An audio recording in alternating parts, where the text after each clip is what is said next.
이 시간 우리 하나님 말씀 함께 봉독하는 시간 갖도록 하겠습니다. 오늘 우리가 주신 말씀은 야고보서의 말씀입니다. 우리가 지금 계속해서 야고보서 말씀을 묵상해 가고 있는데요. 오늘은 2장입니다. 2장 1절에서 9절까지의 말씀 함께 교독하시겠습니다. 모든 구절을 다 묵상하기가 쉽지는 않아서요. 장별로 큰 주제를 가지고 성경을 묵상해 나가도록 하는데 오늘은 2장입니다. 2장 1절에서 9절 우리 한 절씩 교독하겠습니다. 1절입니다. 내 형제들아 영광의 주 곧 우리 주 예수 그리스도에 대한 믿음을 너희가 가졌으니 사람을 차별하여 대하지 말라.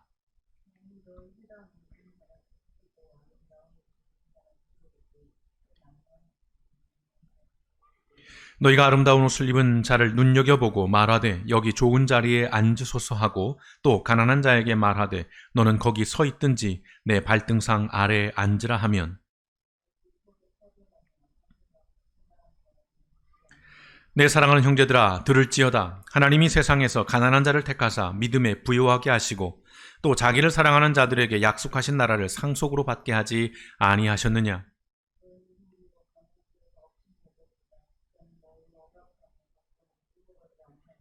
그들은 너희에게 대하여 일컫는 바 그 아름다운 이름을 비방하지 아니하느냐.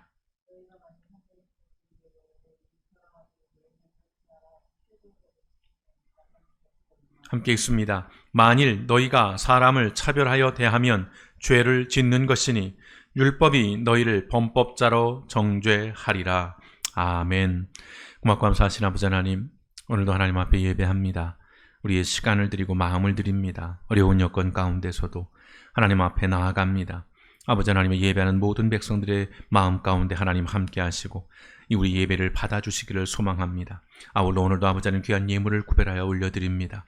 어렵고 힘든 시절일지라도 먼저 하나님 앞에 하나님의 것을 올려드리오니 드려진 예물 가운데 하나님께서 기뻐 받아주시며 주여 아버지 하나님의 그 쓰임에 합당케 하여 주시고 어려운 시절 속에서 아버지의 물질로 말미암아 이리저리 흔들리는 믿음 속에 우리 하나님께서 그들의 삶의 자리를 지키시고 또한 길들을 열어주심으로 하나님의 사람들이 이 땅 가운데 물질로 인하여 고통받지 아니할 수 있도록 또한 아버지 하나님이여 그 마음에 자족하는 마음들을 주심으로 물질에 끌리는 인생이 아니라 물질을 이끌어가는 인생들이 되어질 수 있도록 우리 하나님께서 하늘문을 여시고 복의 복을 넘치도록 부어 주시옵소서.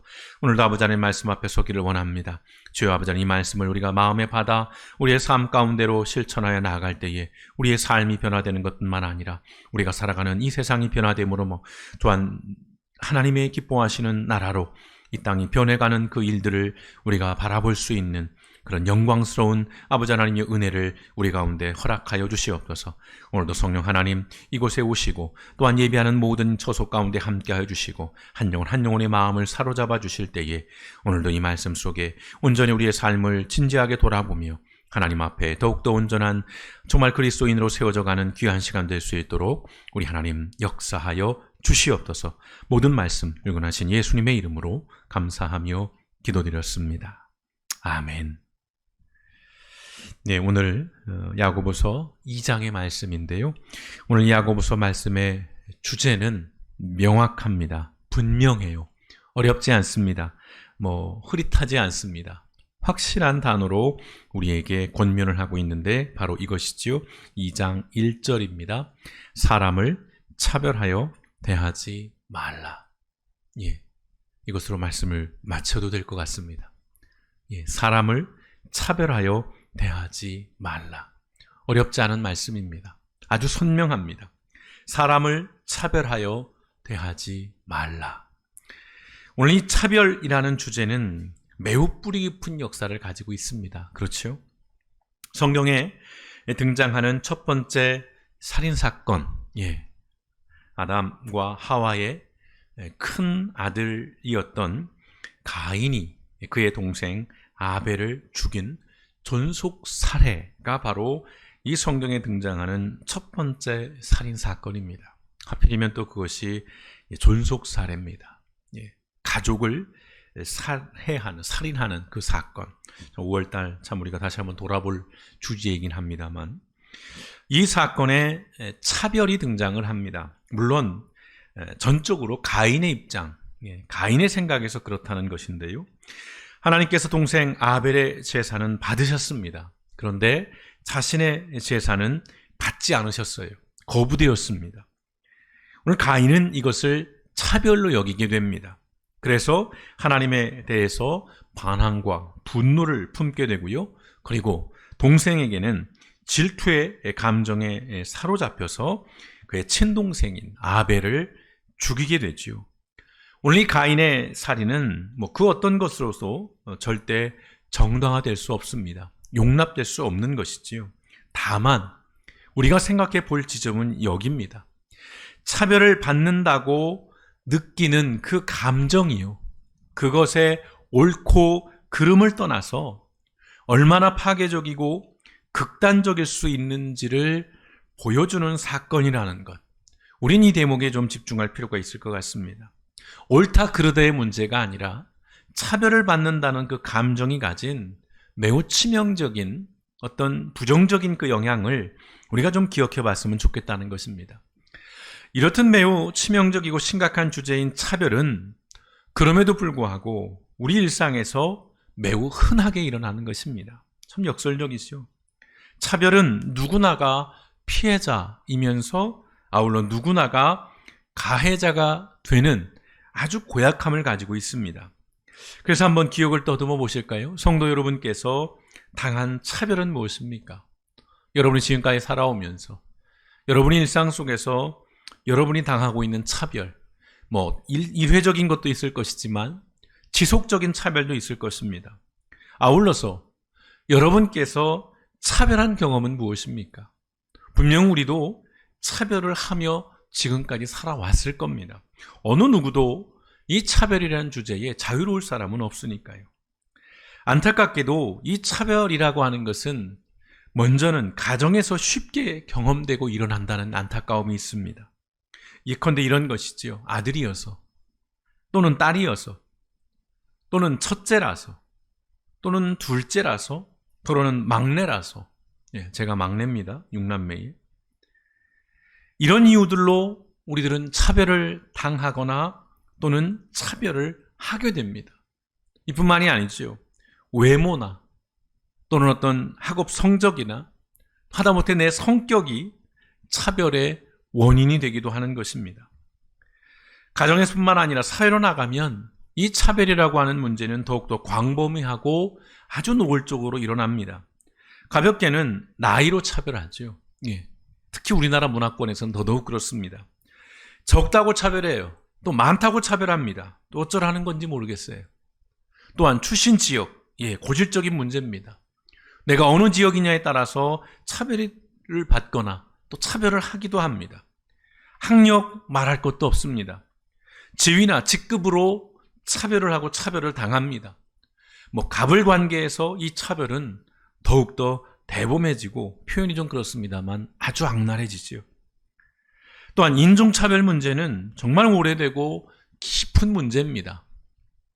백인은 흑인을 차별하고 흑인은 또한 동양인을 차별하고 동양인은 또 역으로 흑인을 차별합니다. 우리가 사실 인종을 구분하는 이러한 용어들부터가 굉장히 차별적이고 또 편견을 담고 있는 용어들이 굉장히 많지요. 일상생활에서 우리가 쉽게 사용하는 가볍게 사용하는 또 아무 생각 없이 사용하는 그런 이 단어들 언어들 속에는 사실은 차별적인 언어들이 무수히 많습니다. 일일이 것을 예를 들지는 않겠습니다만 우리가 흔히 아는 틀리다와 다르다를 구분하지 않는 또는 구분하지 못하는 우리의 태도, 우리의 의식이 이러한 차별의 언어의 뿌리가 되는 것입니다. 틀리다와 다르다. 참 우리가 혼용해서 쓰게 되고 이것들을 구분하는 일들을 애써 하지 않습니다. 그냥 쉽게 여기게 되는데 이런 가벼움이 차별을 만들어내는 뿌리가 되고 있다는 것입니다. 오늘 야고보 사도가 사람을 차별하여 대하지 말라고 강권하는 이유는 이렇습니다. 함께 같이 읽어보실까요? 야고보서 2장 1절입니다. 함께 읽겠습니다. 시작.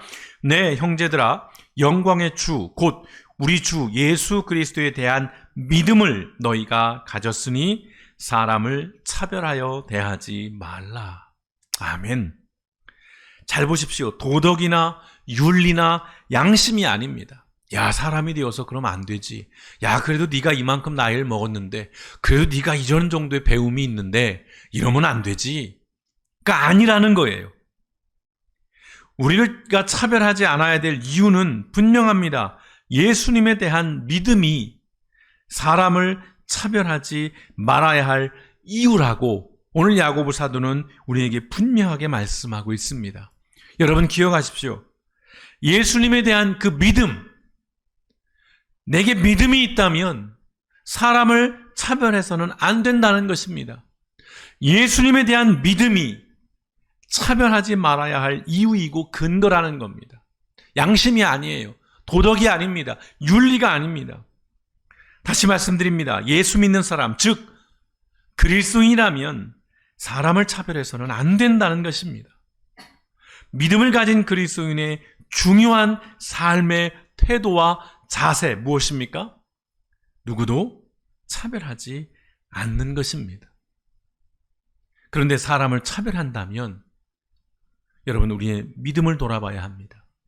우리의 믿음이 잘못되었거나 우리가 가진 그 믿음을 의심해 봐야 돼요. 무리를 걷거나 귀신을 쫓아내거나 방언을 말하거나 병을 고치거나 예언을 하는 것만이 믿음의 증거가 아니라는 것입니다. 야, 내가 무리를 걸었어. 믿음 좋지? 내가 귀신을 쫓아내. 대단하지? 내가 방언을 유창하게 해. 외국어 방언을 해. 예, 대단한 일이지요. 나 병을 고쳐. 대단한 믿음이야. 그것만이 내 믿음의 증거가 아니라는 것입니다. 예수님을 믿는 그리스도인이라면 사람을 차별하지 않는 것으로 그 믿음의 진정성과 그 믿음의 건강성을 증명해야 한다는 것. 이게 오늘 야고보 사도가 우리에게 들려주는 명확하고 분명한 말씀입니다. 야고보 사도는 교회 안에서 일어나고 있는 차별의 구체적인 사례를 통해서 이 차별의 심각성을 우리에게 고발합니다. 교회 안에서 일어나고 있는 일입니다. 여러분, 2절 말씀 함께 보실까요? 이를테면 여러분의 회당에 화려한 옷을 입은 사람이 금반지를 끼고 들어오고 또 남루한 옷을 입은 가난한 사람도 들어온다고 합시다. 실제 있는 일을 보여주는 것입니다. 회당, 우리로 말하면 교회입니다. 교회에 예배를 드리러 오는데 어떤 사람이 화려하게 옷을 입습니다. 금반지를 끼고 와요. 그런 어떤 이런 남루한 옷을 가난한 사람도 들어온다고 하자는 것이죠. 자, 오늘 야고보 사도는 차별이 가장 흔하게 일어나고 있는 지점을 우리에게 들려줍니다. 소유죠. 소유의 많고 적음은 우리가 살아가는 과정에서 차별이 가장 흔하게, 빈번하게 일어나는 지점입니다. 이어지는 말씀을 계속 보시겠습니다. 3절과 4절의 말씀, 여러분이 화려한 옷차림을 한 사람에게는 특별한 호의를 보이면서 여기 좋은 자리에 앉으십시오 하고 가난한 사람에게는 당신은 거기 서 있든지 내 발치에 앉든지 하고 말하면 바로 여러분은 서로 차별을 하고 나쁜 생각으로 남을 판단하는 사람이 된 것이 아니고 무엇이겠습니까? 매우 신랄합니다. 매우 실제적이에요. 돌려 말하지 않습니다. 두루뭉술하게 말하지 않습니다. 근데 여러분 생각해 보십시오. 사실 세상에서는요, 예컨대 호텔이나 백화점, 레스토랑 같은 데서는 아무렇지도 않게 이런 차별이 일어납니다. 제가 주로 이제 승합차 같은 큰 차를 타고 다니기 때문에 피부로 많이 느낍니다. 제 차는 절대 가까운 곳에 주차해 주지 않습니다. 건물 뒤나 먼 곳에 주차를 해놔요. 별것 아닌 것 같지만 소소한 이러한 차별들이 사실 세상에서는 굉장히 많이 일어납니다. 그런데요, 백보양보해서 그런 곳들은 영업 차원에서 그럴 수 있다고 이해합니다. 식당 앞에 고급차가 있는 게 영업에 훨씬 좋겠죠. 저 같은 승합차가 떡하니 자리하고 있는 것보다는 이망이왕인 외제차들이 그 앞에 줄지어 있는 것이 사람들에게 야, 여기 식당 괜찮구나, 고급진 곳이구나, 이런 인식을 줄 수 있으니까요. 이해합니다. 충분히 이해해요. 세상에서는 그럴 수 있다는 것이지요. 그러나 교회에서는 그럴 수 없다는 것입니다. 그래서는 안 된다는 것입니다. 그러나 현실에서는 오늘 우리의 교회에서도 안타깝습니다만 영업 차원에서 이런 차별들이 엄연히 존재하고 있다는 것입니다. 저 또한 자유롭지 못합니다. 정직하게 솔직하게 말씀을 드립니다. 세상에서 상처를 받고 교회에서 상처를 받고 결국 교회를 떠나거나 신앙에서 이탈하는 사람들 모두가 그런 것은 아니지만 대부분의 사람들을 모니터를 해보면 목회자의 차별을 굉장히 중요한 원인으로 꼽고 있습니다. 목회자도 사람인데 뭐 일정 부분 어쩔 수 없는 것 아니냐? 이러한 말로 면피하기엔 이 차별의 해로움은 대단히 심각합니다. 영혼에 상처를 주고요, 몸과 마음을 병들게 만든다는 것입니다. 그러니까 교회를 떠나고, 그러니까 신앙에서 이탈하는 것 아니겠습니까?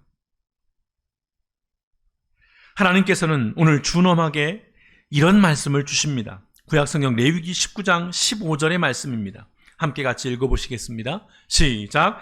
재판할 때에는 공정하지 못한 재판을 해서는 안 된다. 가난한 사람이라고 하여 두둔하거나 세력이 있는 사람이라고 하여 편들어서는 안 된다. 이웃을 재판할 때에는 오로지 공정하게 하여라. 아멘. 여러분, 이 말씀은 법정에서의 원칙만을 이야기하고 있는 것이 아닙니다. 확대해서 봐야지요. 다른 사람들을 대할 때, 우리가 삶을 살아갈 때에 적용되는 가장 본질적이고 가장 근원적인 태도와 자세를 오늘 하나님께서 이 말씀을 통해서 우리에게 들려주시는 것입니다. 부자든 가난한 자든 공정하게 대하라는 것입니다. 다시 말씀드리면 무엇이겠습니까? 차별하지 말라는 것입니다. 가난한 자에 대한 차별도 혹은 부자에 대한 역차별도 조심해야 한다는 것입니다. 아니, 하지 말라는 것입니다. 가난이 언제나 선이 아니듯 부가 언제나 악도 아닌 것입니다. 물론 그렇다고 해서 기계적인 공평과 균등을 말하는 것도 아닐 것입니다. 굉장한 기술적인 어떤 섬세함들이 필요합니다.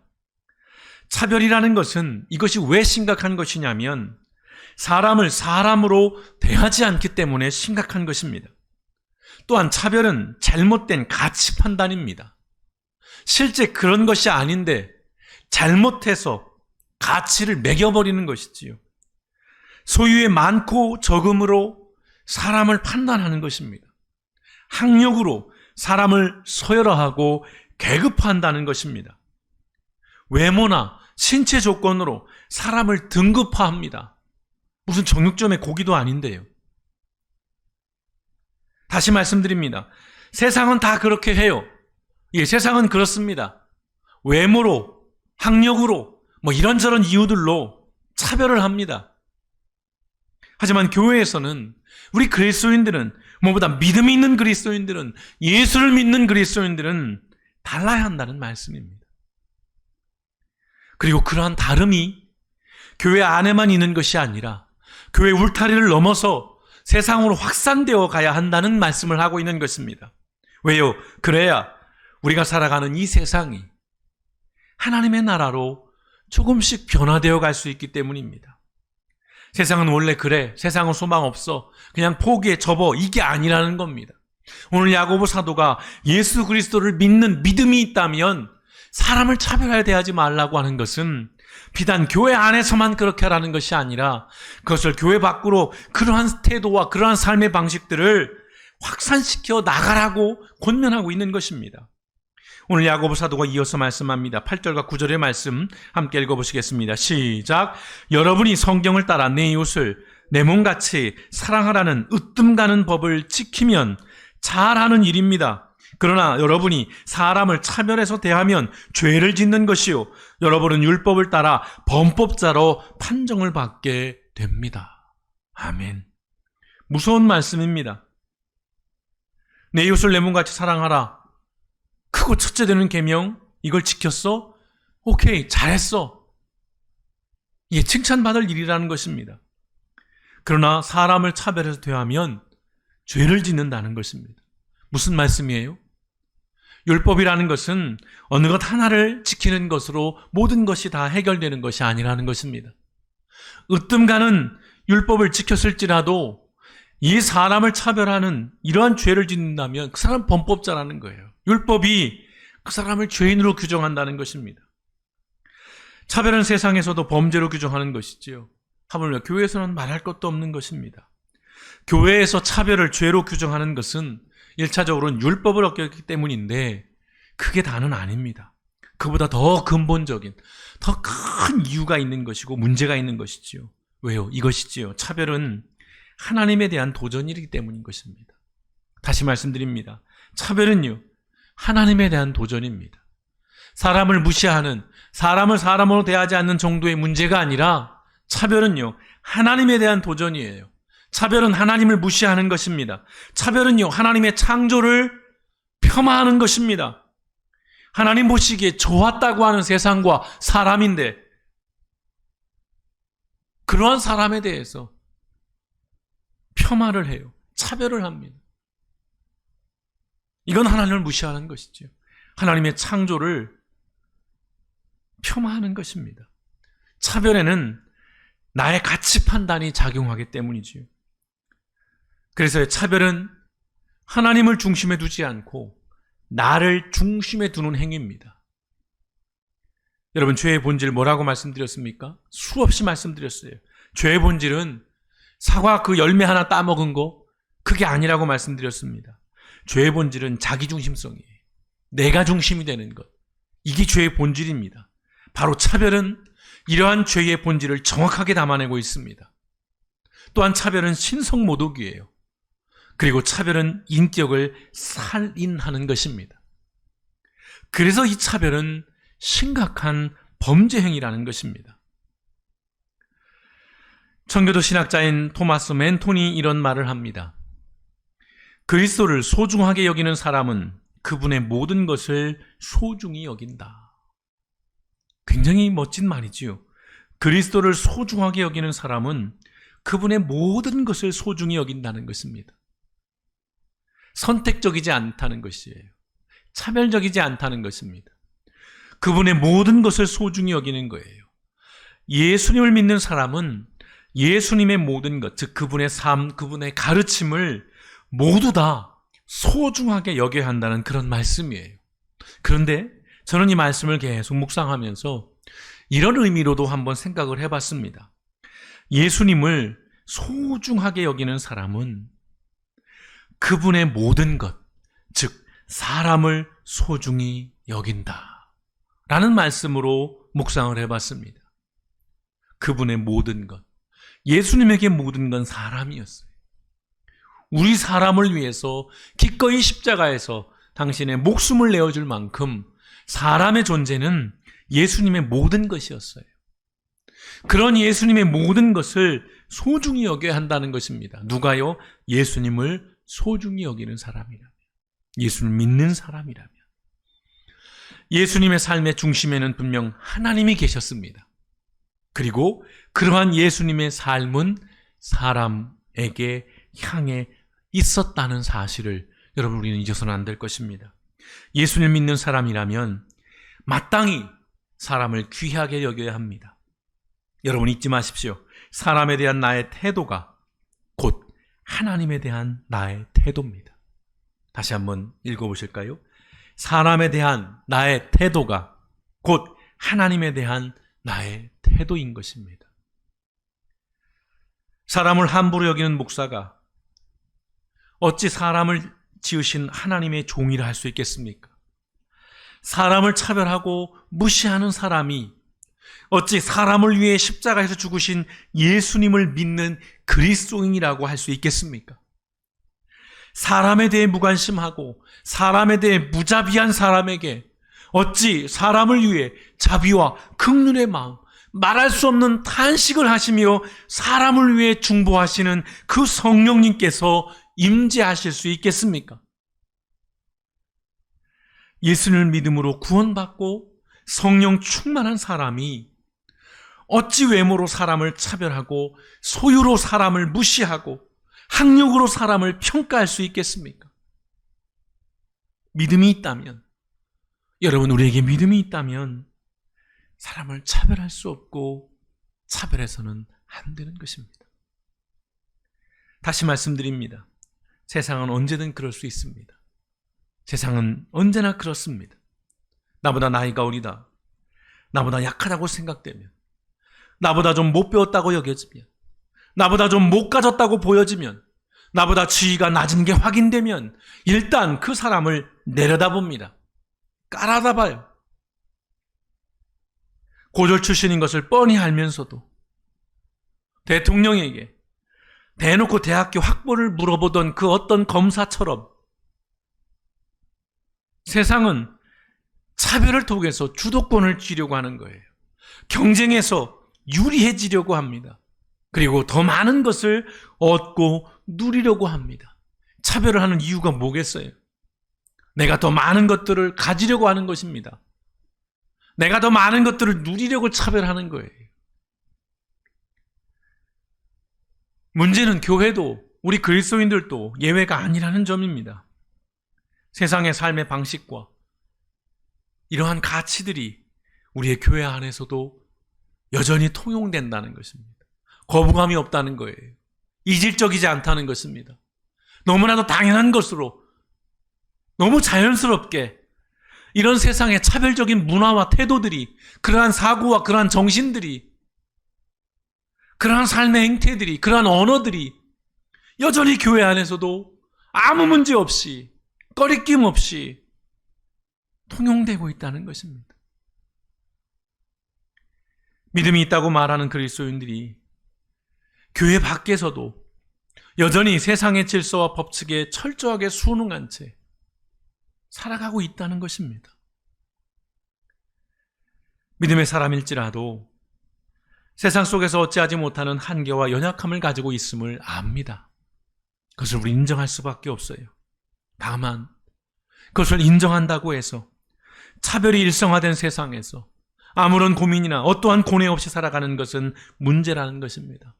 지금 미국에서 아시안들에 대한 차별, 폭력이 아주 위험한 수준에 이르고 있습니다. 연일 뉴스를 보도되고 있습니다. 그냥 지나가는 행위를 갑자기 밀치거나 때리거나 또는 갑자기 가게에 들어와서 폭력을 행사하거나 이로 말할 수 없는 일들이 지금 미국에서 일상처럼 벌어지고 있습니다. 그러한 뉴스를 볼 때마다 우리는 분노합니다. 화가 나요. 당연한 반응이죠. 하지만 우리가 차별당하는 것에는 분노하면서도 내가 차별하는 것에는 무감한 채로 살고 있지는 않은지를 돌아봐야 할 줄 믿습니다. 차별은 멀리 있지 않습니다. 매우 가까이에 있습니다. 성도 여러분, 내가 차별하면 나도 차별받습니다. 더 심각한 문제는 내가 차별하면 우리의 자녀들이 차별의 세상에서 살아가게 됩니다. 차별은 보고 배우는 것입니다. 다름이 차별의 이유가 될 수가 없는 것입니다. 차별이 경쟁의 도구가 되어서는 안 되는 것입니다. 엊그저께 뉴스에 나왔죠. 어떤 유명한 고등학교에서 남학생들을 더 입학시키기 위해서 남학생들의 성적을 조정해주는 이러한 일들이 벌어진, 그래서 많은 이들이 공부를 하고 있습니다. 남녀를 차별하는 거예요. 그걸 경쟁의 도구로, 수단으로 삼는, 이러면 안 되는 것이죠. 사람을 차별하는 것은 하나님을 모욕하는 것입니다. 다시 말씀드립니다. 사람을 차별하는 것은 하나님을 모욕하는 것입니다. 믿음을 욕되게 하는 것입니다. 야고보서 1장 27절, 여러분 우리가 얼마 전에 한번 묵상했던 말씀이기도 합니다. 함께 같이 읽어보겠습니다. 시작.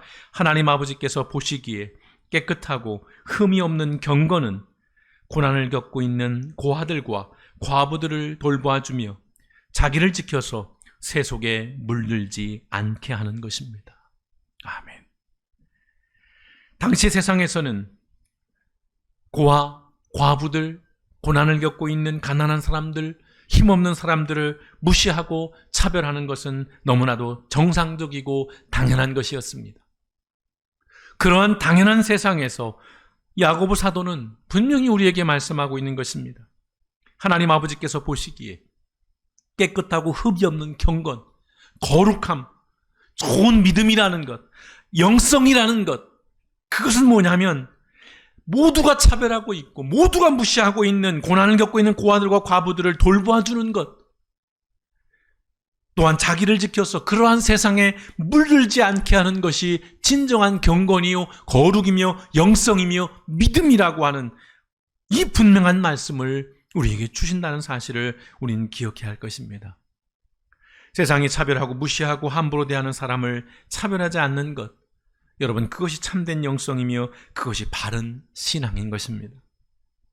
또한 그것이 건강한 그리스도인 것입니다. 차별이 일상인 세상에서 이 차별에 물들지 않는 참된 믿음의 삶을 살아가시길 주님의 이름으로 축원드립니다. 이것이 행함이 있는 믿음입니다. 이것이 그리스도인의 진정한 가치인 것입니다.